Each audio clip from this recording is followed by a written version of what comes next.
আজ 14 মে বুধবার ঠিক দুপুর 3:30টায় কলকাতার জওহরলাল নেহরু মিউজিয়াম ও লটারি সদনের সামনে ভবানীপুরের দিক থেকে আসা 47B নম্বর WB04F6818 বাসটি যাত্রীসহ নিয়ে রবীন্দ্র সদন ক্রসিং পেরোনোর পর জওহরলাল নেহরু মিউজিয়াম ও লটারি সদনের সামনে পার্কিংয়ে দাঁড়িয়ে থাকা পরপর 5টি গাড়িতে ধাক্কা মেরে ক্ষতবিক্ষত করে দেয়।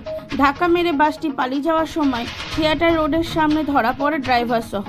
ড্রাইভারকে গ্রেপ্তার করা হয়েছে। 5টি গাড়ি সম্পূর্ণ ক্ষতিগ্রস্ত হয়েছে এবং বাসেরও সামনের ড্রাইভারের বাম দিকের অনেকটাই ক্ষতি হয়েছে, তবে বাসটিকে আটক করে রাখা হয়েছে।